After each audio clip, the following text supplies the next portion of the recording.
Bayangkan dirimu berdiri di tengah padang luas saat senja. Angin berbisik lembut melalui rerumputan, menciptakan gelombang-gelombang yang bergerak harmonis, seolah menari mengikuti irama tak kasat mata. Tiba-tiba, sebuah kesadaran mengejutkan muncul. Setiap langkah kaki Anda mengubah pola tarian alam tersebut. Saat Anda maju, angin seolah berhembus lebih kencang. Saat Anda mundur, semuanya kembali tenang. Seakan-akan seluruh semesta adalah cermin raksasa yang memantulkan setiap getaran energi dari tubuh Anda. Dan dari sana muncul pertanyaan yang menggetarkan. Jika alam merespons seperti ini, bagaimana dengan takdir, rezeki, dan seluruh hidupku? Disinilah sebuah paradoks mengguncang pikiran kita. Kita tumbuh dengan keyakinan bahwa kerja keras adalah kunci kesuksesan dan bahwa usaha menentukan hasil. Namun realitas seringkali bertolak belakang. Ada orang yang bekerja tanpa henti namun hidupnya stagnan, sementara yang lain tampak beruntung tanpa sebab yang jelas. Di mana letak kesalahannya? Barangkali kita lupa bahwa sebelum aksi fisik, ada tarian energi yang tak terlihat, dan semesta hanya meniru gerakan kita. Mari kita uji dengan sebuah percobaan pikiran. Bayangkan dua skenario. Dalam skenario A, Anda bangun pagi dengan perasaan kekurangan, dihantui kecemasan finansial, lalu memaksa diri bekerja selama 12 jam. Sementara dalam skenario B, Anda bangun dengan rasa syukur, meluangkan 5 menit untuk memvisualisasikan kelimpahan, dan hanya bekerja 4 jam dengan fokus penuh. Mana yang lebih selaras dengan hukum energi semesta? Ini bukan perkara malas atau rajin, melainkan soal frekuensi getaran yang Anda pancarkan. Fakta ilmiah pun mendukung hal ini. Pada 2014, penelitian dari HeartMath Institute mengungkap bahwa emosi manusia dapat mengubah medan elektromagnetik jantung.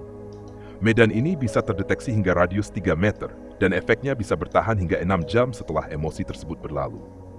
Artinya, setiap kali Anda merasa takut akan kekurangan, cemas akan masa depan, atau marah pada keadaan, Anda sebenarnya sedang memprogram ulang medan energi di sekitar Anda. Dan semesta akan merespons sesuai frekuensi itu. Maka muncullah pertanyaan-pertanyaan yang jauh lebih dalam. Bagaimana jika nasib buruk selama ini hanyalah pantulan dari getaran ketakutan Anda sendiri? Mungkinkah doa dan visualisasi bekerja bukan karena kekuatan magis, melainkan karena mengubah frekuensi energi Anda? Dan apa yang akan terjadi jika Anda mulai menari dengan keyakinan bahwa semesta selalu mendukung? Namun, mengapa hal-hal seperti ini jarang diajarkan? Jawabannya mungkin lebih gelap dari yang Anda bayangkan. Karena ada konspirasi tak terlihat yang sengaja memutus hubungan manusia dengan hukum energi mereka sendiri.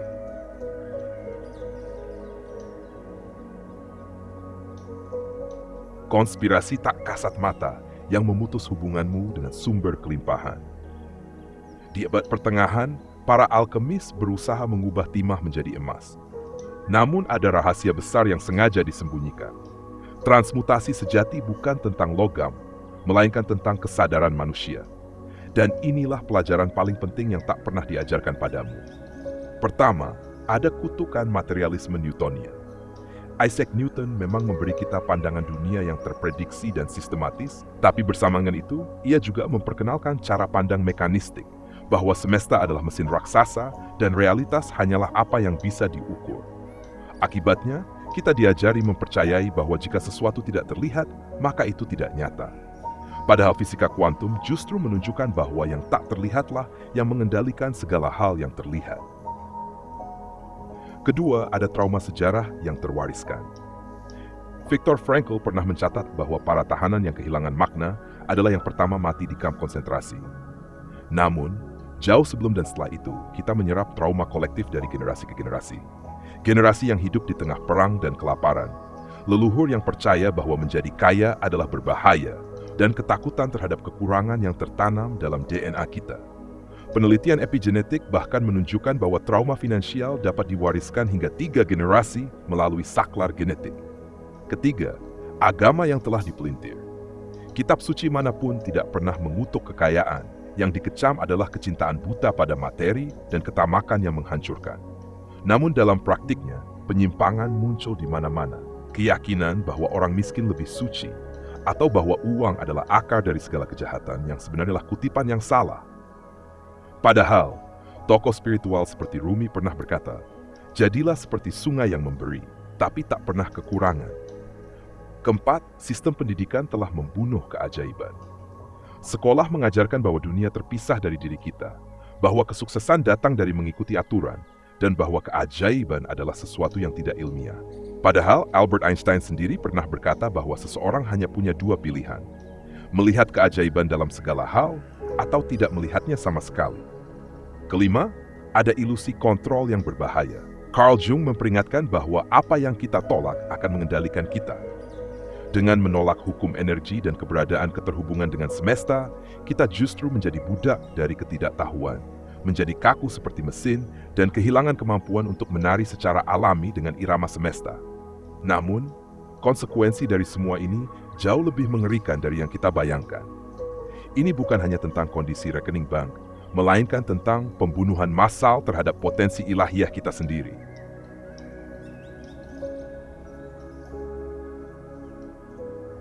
Pembunuhan diam-diam terhadap potensi ilahiyahmu. Di laboratorium Princeton, para ilmuwan melakukan eksperimen dengan random number generators dan hasilnya sungguh mencengangkan.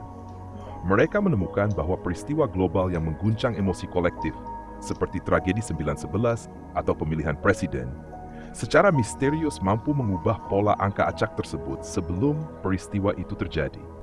Temuan ini menunjukkan adanya lapisan kesadaran kolektif yang dapat mempengaruhi realitas fisik. Maka pertanyaannya adalah, jika emosi massal saja bisa memengaruhi mesin, bagaimana dengan hidupmu sendiri yang setiap hari dipenuhi oleh gelombang ketakutan, keraguan, dan keyakinan negatif? Salah satu efek paling nyata adalah the self-fulfilling prophecy loop. Otak manusia memiliki sistem penyaring bernama reticular activating system yang menentukan apa yang kamu perhatikan di dunia sekitar. Ketika kamu meyakini bahwa uang sulit didapat, maka rasmu secara otomatis akan mengabaikan peluang investasi, menutup mata terhadap potensi bisnis, dan melewatkan koneksi penting. Dua orang bisa melihat ruko kosong dengan papan dijual. Yang satu langsung menganggap harganya pasti mahal dan mustahil dibeli, sementara yang lain melihatnya sebagai peluang strategis untuk ekspansi usaha. Padahal harga ruko itu sama. Lalu ada the quantum scarcity effect, di mana ilmu fisika kuantum menunjukkan bahwa partikel bisa berada di berbagai kemungkinan pada saat yang sama.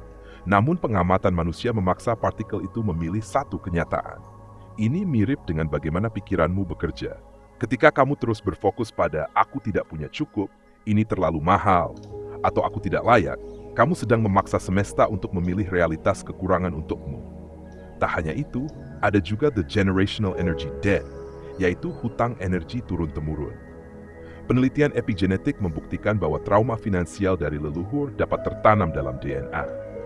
Misalnya seorang kakek yang bangkrut karena terlalu dermawan menurunkan pola waspada pada anaknya, yang tumbuh menjadi sosok pelit hingga bisnisnya stagnan. Generasi berikutnya, yakni kamu, bisa terjebak di antara dua ekstrem ini, tanpa sadar terus mengulang pola yang tidak membebaskan. Dari sisi tubuh, ada yang disebut the body's energy block. Dalam pengobatan Tiongkok kuno, emosi negatif dipercaya menghambat aliran energi atau qi. Ketakutan terhadap kekurangan menyumbat meridian ginjal, yang merupakan pusat energi kelimpahan. Gejala fisiknya pun nyata, pinggang bawah terasa pegal, tubuh mudah kedinginan, dan muncul rasa takut yang berlebihan dalam mengambil risiko. Dan akhirnya, kita hidup dalam the collective consciousness trap. Media massa terus menanamkan narasi ketakutan bahwa resesi akan datang, hidup makin sulit, dan persaingan semakin brutal. Otak limbik kita bereaksi seolah-olah ancaman itu nyata dan fisik, memicu pelepasan hormon stres secara terus-menerus. Akibatnya, frekuensi energi tubuhmu menurun drastis tanpa kamu sadari. Namun, semua ini bukan akhir. Ada jalan keluar. Solusinya bukan sekadar berpikir positif, melainkan melalui pemrograman ulang eksistensial. Sebuah pendekatan revolusioner untuk membebaskan kembali potensi ilahiyahmu yang selama ini dibungkam secara diam-diam.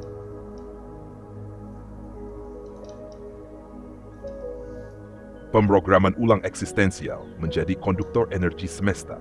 Di pegunungan Andes, hidup sebuah komunitas suku Ero yang hingga kini masih menjaga ritual kuno bernama Munai, seni untuk mengubah kesadaran melalui gerakan tubuh. Bagi mereka, tubuh bukan sekadar daging dan tulang, tapi alat untuk berkomunikasi dengan semesta. Mereka percaya bahwa ketika tarianmu selaras dengan denyut kosmos, bahkan gunung-gunung pun akan ikut menari bersamamu. Dan dari kebijaksanaan inilah lahir 5 senjata rahasia untuk memutus rantai kelangkaan dan menyelaraskan dirimu kembali dengan tarian kelimpahan alam semesta. Yang pertama adalah The Quantum Surrender Dance, sebuah latihan yang mungkin tampak aneh tapi menyimpan kekuatan besar. Kamu hanya perlu memutar musik instrumental, menutup mata, dan membiarkan tubuhmu bergerak secara spontan, seolah menjadi saluran kosong. Bisikan dalam hati, aku berserah pada aliran semesta. Dan lakukan ini selama 11 menit setiap pagi. Gerakan bebas ini terbukti secara ilmiah, mampu melepaskan blokade emosi yang tersimpan di jaringan fascia tubuh, sekaligus mengaktifkan gelombang otak gamma, gelombang yang biasa ditemukan pada para meditator tingkat tinggi dan master zen. Langkah kedua adalah the abundance frequency tuning. Setiap kali kamu melihat uang, entah itu di ATM, dompet, atau melalui notifikasi transfer, sentuhlah uang itu, tarik napas dalam-dalam, dan ucapkan dengan penuh rasa syukur, terima kasih untuk aliran yang tak pernah berhenti. Ritual sederhana ini mengubah respons neurologismu. Ia menciptakan jangkar positif di amigdala, pusat emosi otak, dan mengalihkan makna uang dari sumber stres menjadi simbol aliran yang menyenangkan. Selanjutnya, lakukan the reverse generational healing. Tulislah 3 keyakinan finansial negatif yang diwariskan keluargamu. Misalnya, orang baik tidak kaya. Setelah itu, berdirilah tanpa alas kaki di atas tanah dan bayangkan cahaya emas mengalir dari telapak kakimu ke dalam bumi sambil berkata, aku kembalikan semua program ini dengan cinta. Menurut penelitian epigenetik, grounding seperti ini selama 20 menit mampu menetralkan ekspresi gen stres yang diwariskan dari generasi sebelumnya. Yang keempat adalah the 33-day wealth alchemy. Selama 33 hari berturut-turut, catat setiap pengeluaran harianmu di buku khusus. Di kolom sebelahnya, tuliskan afirmasi seperti, aku menerima 5 kali lipat kembali. Lalu setiap minggu, bakarlah halaman-halaman sebelumnya. Tindakan membakar ini bukan hanya simbolik. Dalam psikologi energi, ia memberi pesan ke alam bawah sadarmu bahwa energi termasuk uang tidak pernah benar-benar hilang, melainkan selalu berputar dan kembali. Terakhir, praktikan the cosmic currency meditation. Pegang uang kertas dengan nominal tertinggi yang kamu miliki. Visualisasikan warnanya berubah menjadi emas, lalu rasakan getaran hangatnya menjalar ke seluruh tubuh. Bisikan kalimat ini dengan keyakinan penuh. Aku adalah magnet bagi semua varianmu. Dari sudut pandang fisika kuantum, uang fisik membawa jejak energi dari semua tangan yang pernah menyentuhnya.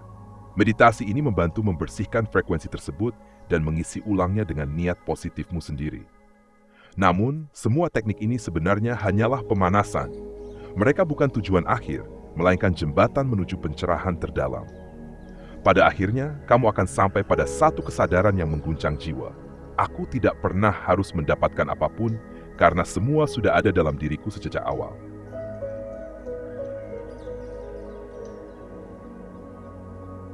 Kebohongan terbesar tentang kelimpahan yang telah membelenggu peradaban.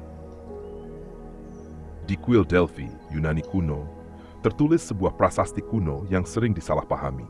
Kenalilah dirimu sendiri, maka engkau akan mengenal semua harta alam semesta. Selama ribuan tahun, banyak yang menganggapnya hanya sebagai ajakan untuk mengenal diri secara psikologis. Padahal, makna terdalam dari kalimat itu adalah pengungkapan bahwa kita dan semesta ini sebenarnya adalah satu kesatuan yang tak terpisahkan. Batas antara aku dan di luar sana hanyalah ilusi. Dan di balik ilusi itu tersembunyi kebenaran tentang kelimpahan. Pertama, mari kita hancurkan ilusi pemisahan. Fisika kuantum menunjukkan bahwa setiap atom dalam tubuh manusia berasal dari bintang-bintang yang meledak jutaan tahun lalu. Bahkan, 98% dari atom tubuh kita diganti setiap tahunnya. Kita tidak pernah benar-benar terpisah dari alam semesta. Kita adalah kelanjutan darinya. Elektron yang membentuk tubuhmu hari ini mungkin pernah menyentuh lautan, daun, atau bahkan tangan orang lain.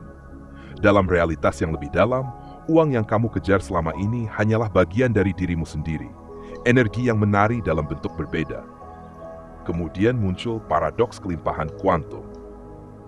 Penemuan ilmuwan di laboratorium CERN menunjukkan bahwa partikel subatomik bisa berada di 2 tempat sekaligus, dan hanya dengan diperhatikan, perilakunya berubah. Ketika kamu merasa membutuhkan uang, kamu secara tidak sadar mengunci kemungkinan kelimpahan itu dalam satu bentuk, ketidakadaan.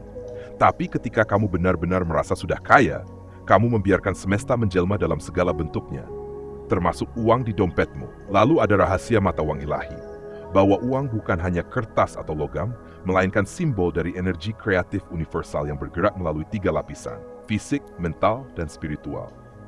Untuk benar-benar memahami ini, lakukan ritual sederhana. Pegang uang, tutup mata, dan tanyakan dalam hati, dari mana energi ini berasal? Nilai apa yang kau pertukarkan untuk mendapatkannya? Dan energi apa yang kini ingin kau tanamkan di dalamnya? Kesadaran inilah yang mengubah uang dari sekadar alat transaksi menjadi sarana manifestasi.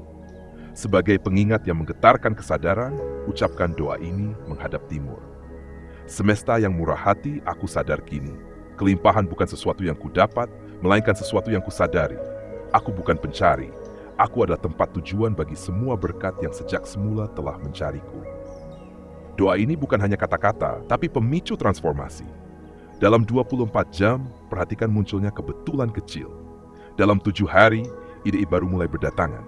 Dan dalam 40 hari, pola keuanganmu bisa berubah secara permanen.